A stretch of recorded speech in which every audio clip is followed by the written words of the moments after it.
6월 28일 새벽 기도회를 시작하겠습니다. 오늘 본문은 마태복음 14장 22절로 36절입니다. 예수께서 즉시 제자들을 재촉하사 자기가 무리를 보내는 동안에 배를 타고 앞서 건너편으로 가게 하시고 무리를 보내신 후에 기도하러 따로 산에 올라가시니라. 저물매 거기 혼자 계시더니 배가 이미 육지에서 술이나 떠나서 바람이 거스름으로 물결로 말미암아 고난을 당하더라. 밤 사경에 예수께서 바다 위로 걸어서 제자들에게 오시니 제자들이 그가 바다 위로 걸어오심을 보고 놀라 유령이라 하며 무서워하여 소리 지르거늘 예수께서 즉시 이르시되 안심하라 나니 두려워하지 말라. 베드로가 대답하여 이르되 주여 만일 주님이시거든 나를 명하여 물 위로 오라 하소서 하니 오라 하시니 베드로가 배에서 내려 물 위로 걸어서 예수께로 가되 바람을 보고 무서워 빠져가는지라 소리질러 이르되 주여 나를 구원하소서 하니 예수께서 즉시 손을 내밀어 그를 붙잡으시며 이르시되 믿음이 작은 자여 왜 의심하였느냐 하시고 배에 함께 오름에 바람이 그치는지라. 배에 있는 사람들이 예수께 절하며 이르되 진실로 하나님의 아들이로소이다 하더라. 그들이 건너가 게네사렛 땅에 이르니 그곳 사람들이 예수이신 줄을 알고 그 근방에 두루 통제하여 모든 병든 자를 예수께 데리고 와서 다만 예수의 옷자락이라도 손을 대게 하시기를 간구하니 손을 대는 자는 다 나음을 얻으니라. 아멘. 오늘은 2월 마지막 날입니다. 우리가 2월 한 달 동안 마태복음을 계속 살펴오고 있는데 오늘은 그 마지막 2월 마지막 날 마태복음 14장에 있는 예수님께서 바다 위를 걸으시는 참 어떻게 보면 매력적인 그러한 기사를 접하게 됩니다. 우리가 어제 살펴본 말씀에서는 예수님이 빈들에서 사람들의 그 굶주린 배를 채우시는 천국의 잔치의 모습을 이제 보여주시면서 내가 너희들에게 생명의 떡으로 온 메시아다, 하나님이다. 예수님이 그것을 이제 극적인 그러한 사건으로 보여주신 거죠. 근데 문제는 그것을 바라보는 무리들이 예수님의 이와 같은 오병이어의 기적, 왜 그런 기적을 베풀었는지 잘 알아듣지 못한 거죠. 그리고 즉시 무리들은 어떻게 했냐면 야, 이 사람이야말로 우리나라를 이 도탄에서 구해줄 로마의 압제로부터 우리를 건져줄 왕이 되면 좋겠다. 이러한 생각을 갖고 예수님을 왕으로 추대하려는 이제 움직임이 보이게 된 거죠. 오늘 본문은 그때로부터 시작하는 거죠. 예수님은 그것을 보시고 즉시 오늘 22절 보면 즉시 제자들을 재촉했다 그랬어요. 다시 말하면 무리들로부터 제자들을 분리하는 거예요. 무엇을 위해? 제자들도 이 무리들이 이와 같은 예수님을 왕으로 추대하려는 이 분위기에 편승해서 물들지 않도록 제자들을 분리하여 재촉하여 먼저 보내신 거죠. 여기 보면 자기가 무리를 보내는 동안에 배를 타고 앞서 건너편으로 가게 했다. 무리를 예수님이 보내는 동안에 제자들에게는 배를 타고 이 갈릴리 호수를 건너가게 했다는 겁니다.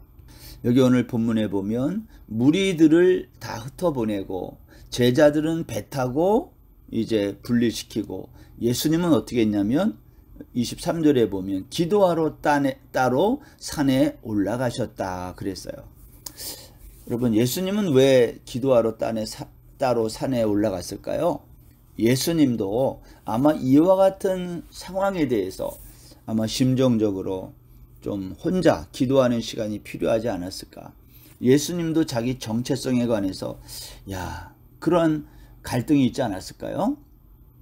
아마 그러한 상황 속에서 예수님은 산에 올라가 혼자 이제 계시면서 기도했다는 거예요.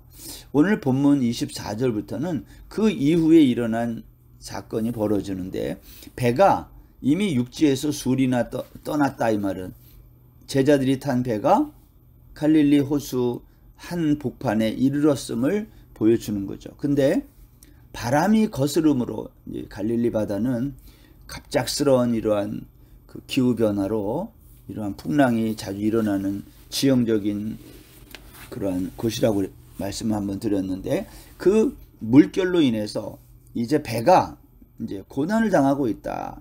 이제 배가 침몰할 수도 있다 그러는 거죠. 그러한 고난 당하는 것을 오늘 예수님이 그걸 보시고 이 제자들에게 찾아오신 거예요. 예수님은 산에 있다가 아마 그곳에서 다 보신 거겠죠. 근데 여기 뭐라고 그랬냐면 제자들에게로 가는 예수님의 모습이 바다 위로 걸어서 갔다는 거예요. 제자들은 그 모습을 보고 놀라가지고 유령이다 하면서 소리를 질렀다. 근데 여기 중요한 것은 그러한 제자들에게 예수님이 하신 말씀입니다. 27절에 보면 예수께서 즉시 이르시되 안심하라 나니 두려워하지 말라.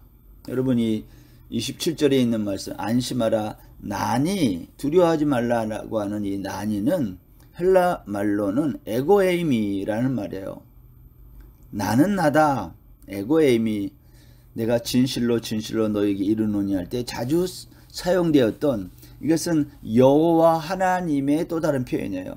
이거 똑같은 히브리 말이 출애굽기 3장 14절에서 하나님께서 모세에게 사람들이 내가 너를 보낸 사람이 누구냐고 물어보면 그 하나님의 이름을 뭐라고 사람들에게 말해야 됩니까? 그럴 때 하나님 자신을 뭐라고 그랬어요? 나는 스스로 있는 자다. 나는 나다. 그렇게 말씀했잖아요. 그 여호와, 이제 그 말을 우리가 여호와라고 말하는데 바로 그 말을 하는 거예요. 안심하라 나니 두려워하지 말라. 이 말은 내가 바로 그 여호와 하나님이다. 그러니 너희들 두려워하지 말라 이렇게 말한 거예요. 여러분 성경에서 여호와, 에고에이미, 나는 나다 라는 말이 나오면 우리가 늘 생각해야 되는 게 뭐죠? 언약의 하나님, 우리를 구원하기 위해서 우리와 맺은 언약을 지키시는 그 하나님, 언약의 하나님을 말할 때 늘 여호와가 나오는 거죠. 그러니까 예수님께서 지금 하시는 말씀이 뭐예요? 제자들이 무서워서 유령이라고 소리 지르고 할 때에 안심하라 내가 바로 여호와 하나님이야 이렇게 말했다는 거예요. 이 말씀이 중요한 이유는 이런 겁니다. 여러분 창세기에서 바다는요, 바다에 뭐가 살았다고 그랬어요? 리워 야단이 살잖아요. 바다는 성경에서 늘 뭘 얘기해요? 혼돈과 무질서. 그래서 하나님을 대적하는 세력, 그게 바다거든요. 계시록 13장 1절에도 보면 바다에서 한 짐승이 나오는데 뿔이 10이요 머리가 7이라. 그 뿔에는 10 왕관이 있고 그 머리들에는 신성 모독하는 이름들이 있더라. 바다에서 한 짐승이 나와요. 이건 누구를 상징해요? 하나님을 대적하는 사탄, 세력을 말하는 거 아닙니까? 그런데 이렇게 바다는 늘 그렇게 하나님을 대적하는 세력이 사는 곳인데 지금 예수님께서 나니 에고에이미 나는 여호와 하나님이다. 그러니 너희들 두려워하지 말라 하신 예수님께서 그 바다 위를 걸어오시는 거예요. 무슨 말입니까? 하나님은 이 온 우주 만물을 창조했을 뿐만 아니라 지금도 다스리고 있음을 우리에게 보여주고 있는 거죠. 세상이 아무리 풍랑이 일고 위험하고 혼돈이 있고 무질서해도 하나님은 그것을 지금 다스리고 있는 창조주시라는 거예요. 여러분 이스라엘 백성들이 홍해를 건너올 때에도 첫 번째 출애굽 때에 홍해길을 내어 백성들을 마른 땅 위로 걸어오게 하지 않습니까? 같은 거예요. 요단강도 마른 땅이 되게 해서 그 위를 걸어가게 하신 하나님. 이게 이제 하나님이 어떤 분인지를 나타내는 거예요. 스스로 계시고 스스로 모든 일을 행하시는 그 여호와 하나님께서 지금 제자들에게 찾아오시는 거예요. 두려워하는 자들에게. 그러면서 오늘 여기 보면 베드로가 이렇게 얘기를 해요. 28절에 보면 주여 만일 주님이시거든 나를 명하여 물 위로 오라 하소서. 그랬더니 주님이 오라 할 때에 베드로가 배에서 내려 물 위로 걸어서 예수께로 갔다는 거예요. 그런데 바람을 보고 무서워서 다시 빠지게 되자 소리 질러서 주여 나를 구원하소서 외칠 때 31절에 보면 예수님이 즉시 손을 내밀어 베드로를 붙잡으시면서 이렇게 말씀했어요. 이르시되 믿음이 작은 자여 왜 의심하였느냐. 여러분, 믿음이라는 게 도대체 뭘까요? 믿음이 무엇이길래 예수님은 베드로에게 믿음이 작은 자라고 말씀했을까요? 여러분, 믿음이란 하나님의 약속을 말합니다. 하나님의 약속을 믿는 것, 그것을 믿음이라 그래요. 믿음이라고 하는 것은 노아 방주가 물 위에 이렇게 둥둥 떠 있었던 것처럼 세상이라고 하는 풍랑 위에서도, 세상이라고 하는 혼돈 위에서도 믿음은 그 위에 떠서 하나님의 역사를 이루어가는 거예요. 마태복음 6장 30절에 보면 예수님이 이런 말씀도 하셨죠. 오늘 있다가 내일 아궁이에 던져지는 들풀도 하나님이 이렇게 입히시거든 하물며 너희일까 보냐. 믿음이 작은 자들아. 예수님은 믿음이 작은 자들을 이방인이라 그랬어요. 여러분, 이방인들은 왜 믿음이 작은 자들일까요? 그들에게는 아버지가 없기 때문에 스스로 자신의 모든 삶을 스스로 책임져야 하는 거예요. 그들을 가리켜 이방인, 믿음이 없는 자, 작은 자라고 성경이 말하고 있는 거죠. 마태복음 16장 8절에도 보면 예수께서 아시고 이르시되 믿음이 작은 자들아 어찌 떡이 없으므로 서로 논의하느냐 그랬잖아요. 믿음이 작다는 말은 예수님이 누구인지를 알아보지 못하는 거예요. 예수님이 그 여호와 하나님, 메시아, 이 온 우주 만물을 창조하신 창조주이며 우리를 구원하기 위해서 우리와 언약을 맺으신 그 하나님이라는 것을 모르는 거, 그거를 몰라보는 거, 그것을 믿음이 작다라고 말하는 겁니다. 오늘 이 말씀을 듣는 우리는 믿음이 있는 자입니까? 없는 자입니까? 믿음이 있다는 것은 하나님이 우리에게 맺은 언약을, 그것을 지키시는 하나님이라는 것을 믿는 사람이에요. 하나님의 언약 안에 있는 사람을 믿는 자라고 말한다라는 겁니다. 그런데 이 믿음이 어떻게 우리에게 주어지는가 하는 거예요. 믿음이라고 하는 것은 하나님이 우리에게 선물로 준다. 우리가 그것을 은혜라고 말하거든요. 여러분, 노아 시대 때 노아의 믿음은 어떤 믿음인가요? 사람들의 생각이 늘 악하고 그럴 때에 왜 노아만 그렇지 않을 수 있었을까요? 성경에 보면 노아는 하나님의 은혜를 얻었다, 하나님의 은혜를 입었다라고 성경이 말한다라는 거예요. 그러니까 믿음이라고 하는 것은 우리의 노력으로 얻어지는 것이 아니라 하나님의 선물로 우리에게 주어지는 것임을 알 수가 있는 거죠. 따라서 믿음은 자랑할 수 있는 것이 아닌 거예요. 오히려 하나님이 주신 이 믿음을 받아들인 우리는 늘 감사함으로 살 수밖에 없다라는 거죠. 여호와께로부터 은혜를 입었던 노아는요, 그가 살던 그 시대에 많은 사람들로부터 칭찬을 받았을까요? 그렇지 않았을 거예요. 그는 그 세상 사람들과 다른 삶의 가치관 방식으로 살았기에 그는 많은 고통을 받았을 거다라는 거죠. 그러나 그 고통 속에서도 그 하나님이 주시는 그 은혜로 말미암아 믿음을 지켰던 노아의 삶, 이것이 오늘 저와 여러분의 삶이 되어야 하는 것입니다. 여러분, 디모데후서 3장에 가보면 바울 사도는 디모데에게 그런 말 하잖아요. 말세에 고통하는 때가 이르는데 사람들이 자기를 사랑하고 돈 사랑하고 자랑하고 교만하고 비방하고 부모를 거역하고 감사하지도 않고 그런 얘기 쭉 하잖아요. 쾌락 사랑하기를 하나님 사랑하는 것보다 더하고, 그러한 세상에서 믿음을 가진 우리들의 삶은 어떤 삶이겠어요? 고통하는 삶이라는 거예요.